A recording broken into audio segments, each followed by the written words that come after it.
जी students, last lecture में हमने electric potential को डिफाइन किया। ये देखा कि इलेक्ट्रिक पोटेंशियल एक स्केलर क्वांटिटी है और किसी भी आर्बिट्रेरी चार्ज डिस्ट्रीब्यूशन के केस में हम पहले उसका इलेक्ट्रिक पोटेंशियल फाइंड कर सकते हैं क्योंकि वो स्केलर है, उसको फाइंड करना इजी है। और फिर हम एक रिलेशन की हेल्प से इलेक्ट्रिक फील्ड फाइंड कर सकते हैं किसी पॉइंट पे। इलेक्ट्रिक पोटेंशियल स्केलर है, पॉजिटिव भी हो सकता है, नेगेटिव भी हो सकता है। इलेक्ट्रिक पोटेंशियल स्केलर क्वांटिटी है तो पॉजिटिव चार्ज के लिए पॉजिटिव होगी, नेगेटिव चार्ज के लिए नेगेटिव होगी। हमारे पास अलग अलग तरह की चार्ज डिस्ट्रीब्यूशंस हैं आज हम जिनका पोटेंशियल फाइंड करने वाले हैं, इलेक्ट्रिक पोटेंशियल, जिसमें हम सबसे पहले डाइपोल का केस करेंगे। ठीक है, तो electric potential due to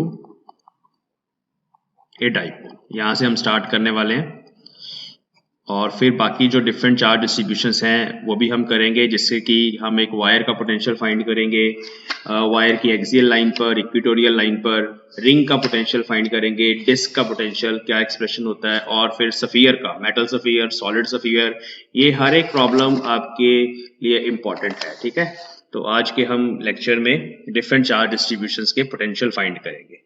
next हमारा जो टॉपिक होगा that will be multipole potential, multipole expansion.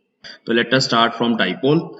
Dipole में हमारे पास एक पॉजिटिव चार्ज है plus Q and there is one negative charge minus Q.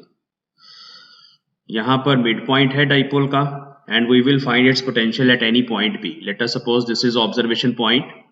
Observation point पे हमने उस ये मिड पॉइंट जो है वहां पे हमने रीजन कंसिडर कर लिया। यहां से पोजीशन वेक्टर ड्रॉ करेंगे ऑब्जर्वेशन पॉइंट का, यहां से पोजीशन वेक्टर ड्रॉ करेंगे ऑब्जर्वेशन पॉइंट का, दिस इज आर वेक्टर। ठीक है, तो हमें in terms of R and in terms of theta potential find करना है। थीटा क्या है? थीटा डाइपोल मोमेंट का एंगल है। Dipole moment is P vector. Dipole moment is always from negative to positive charge.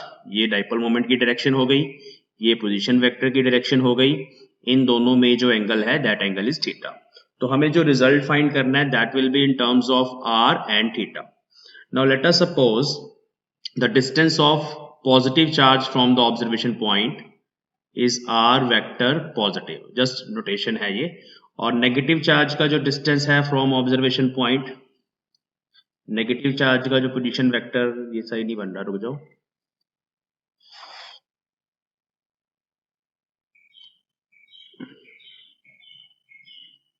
Negative charge का जो position vector है that is R negative. ठीक है, मतलब distance between negative charge and observation point. तो P point पर हम दोनों ही पोटेंशियल पहले लिखेंगे। तो net potential at point P will be equal to potential due to positive charge plus potential due to negative charge. क्योंकि स्केलर क्वांटिटी है, डायरेक्शन की कोई टेंशन नहीं है। पॉजिटिव चार्ज का potential 1/4 pi epsilon naught Q by are positive. Just ये distance चाहिए मुझे, डायरेक्शन की कोई प्रॉब्लम नहीं है यहाँ पे। माइनस नेगेटिव चार्ज का नेगेटिव होगा potential 1/4 pi epsilon naught Q by are negative. Common factor we will solve r positive 1/r positive minus 1/r negative. This is equation number 1. Let us suppose this distance is, the length of the dipole is s. तो यहाँ पे आ गया हमारे पास this distance is s by 2, this distance is also s by 2. So this is a triangle. Triangle में हमारे पास हमें चाहिए r positive. r positive can be written as from triangle law. देखिए ट्रायंगल लॉ से देखिए, R vector is equal to S by 2 vector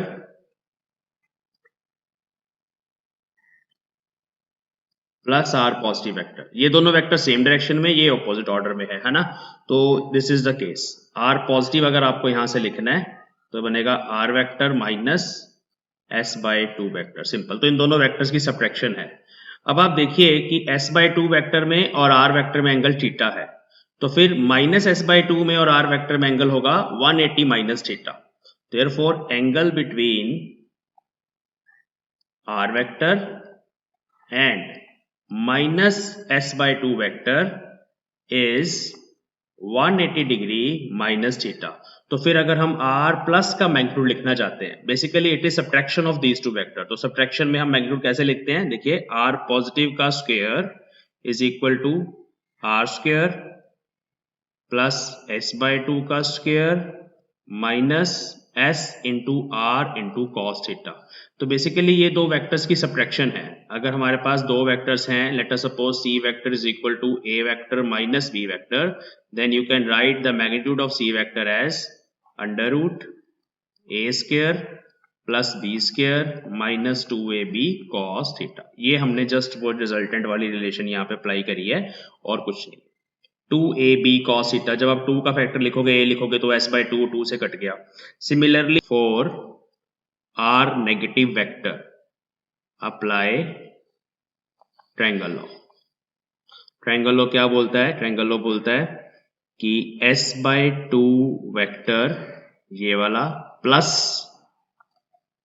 r negative vector is equal to r vector. हमें चाहिए r negative vector, that will be r vector minus s/2 vector.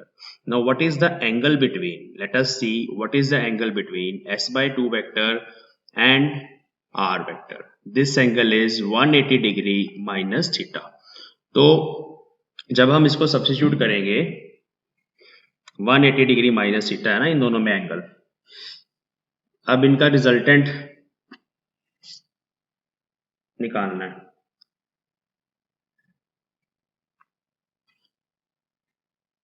Next sheet पे चलते हैं। ये बात देखो, इतनी बात मेरे ध्यान से सुनो कि अगर इन दोनों में 180 डिग्री माइनस थीटा है ना एंगल, तो जब आप इसका मैग्नीट्यूड लिखोगे उसमें पहले माइनस साइन आएगा, बट वहां पे हमें कॉस थीटा को दोबारा से पुट करना है 180 माइनस थीटा। बेसिकली दो वेक्टर्स की सब्ट्रैक्शन ही है, बट दो वेक्टर्स में एंगल हमारे पास 180 डिग्री माइनस थीटा है। तो पहले हम जब r नेगेटिव का मैग्नीट्यूड लिखेंगे हमारे पास यहाँ माइनस साइन नहीं आएगा, बट कॉस थीटा नहीं आएगा, कॉस थीटा की जगह एंगल आएगा। पिछले केस में थीटा था एंगल, इस केस में आएगा 180 माइनस थीटा। ये बात समझ आ रही है?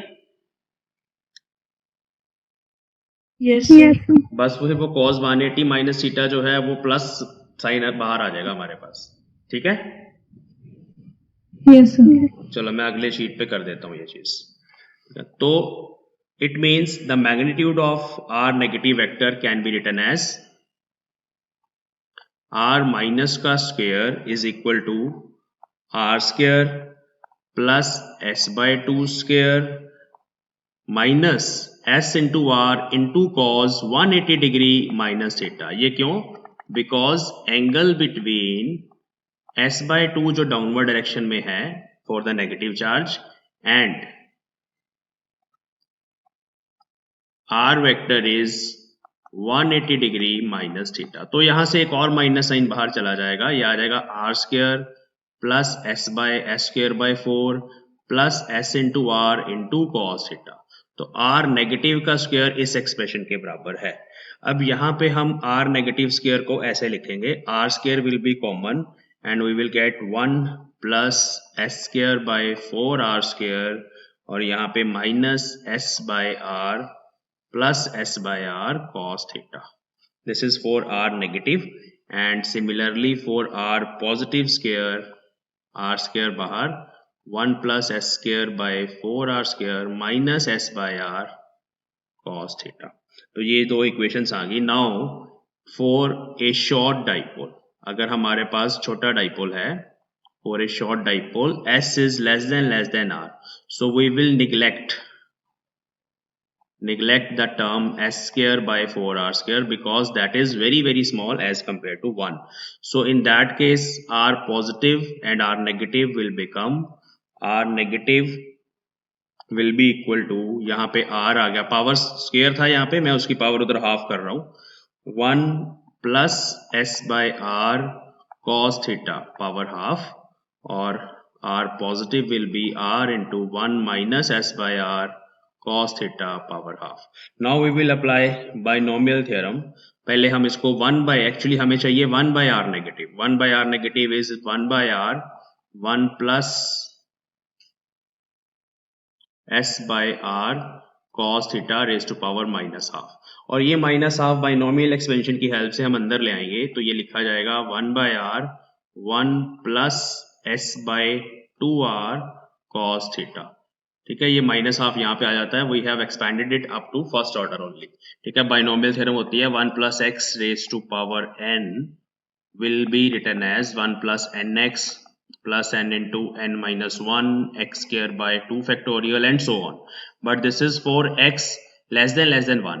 यहाँ पर x की जगह हमारे पास s by r का फैक्टर है, साथ में cos थीटा है। This term is also very small as compare to 1, तो यहाँ बाइनोमियल लग जाती है, माइनस हाफ अंदर आ जाएगा। यहाँ माइनस हाफ जब अंदर आएगा, यहाँ पे माइनस का फैक्टर आएगा, इस केस में माइनस आएगा यहाँ पे। ओके, और 1 बाय r पॉजिटिव जो है, 1 बाय r पॉजिटिव, यहाँ पे देखेंगे, यहाँ पे भी पहले माइनस हाफ ही पहले लिखा जाएगा 1 बाय r, मैंने इसका रेसिप्रोकल कर दिया ना, ऐसे लिख दिया, तो ये बन गया 1 by r s by r 1 minus s by r cos theta raised to power minus half. ये वाला माइनस हाफ जब अंदर आएगा तो प्लस हो जाएगा,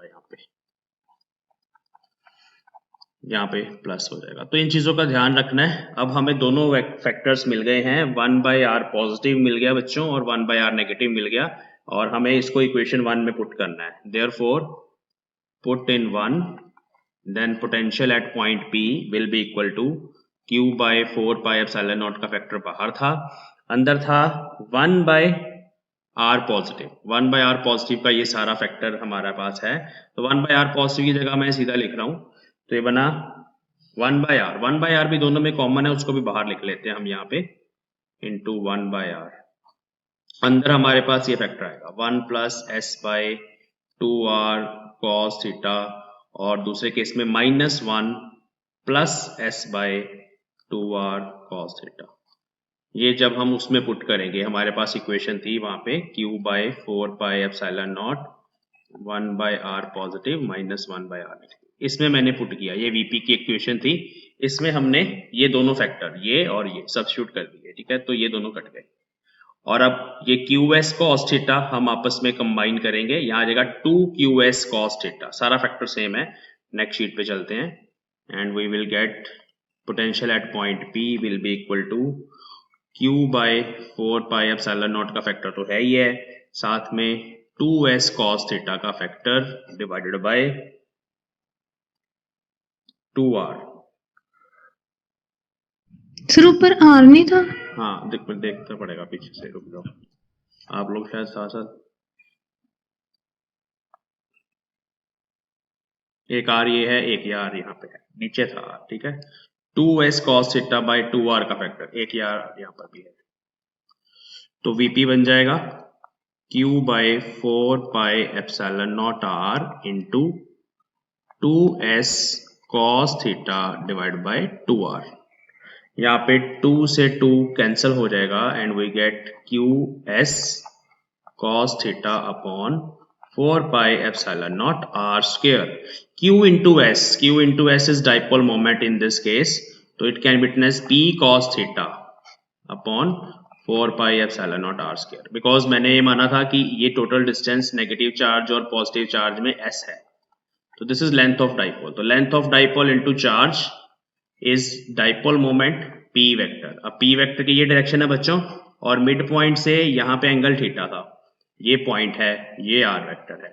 अब आप इस cos थीटा को ऐसे एक्सप्रेस कर सकते हैं, तो potential at point P can be written as P vector dot R cap divided by 4 pi epsilon naught R square, मतलब it is dot product of dipole moment. हमें इस डाइपोल मोमेंट का कंपोनेंट लेना है, कौन सा कंपोनेंट लेना है, अलोंग दिस वेक्टर। जब भी पोटेंशियल लिखना है, जो पोजीशन वेक्टर है उसके साथ एंगल थीटा दे रखा है डाइपोल मोमेंट का, उसका कंपोनेंट लेना है P cos theta. P cos theta is the component of dipole moment along this position vector.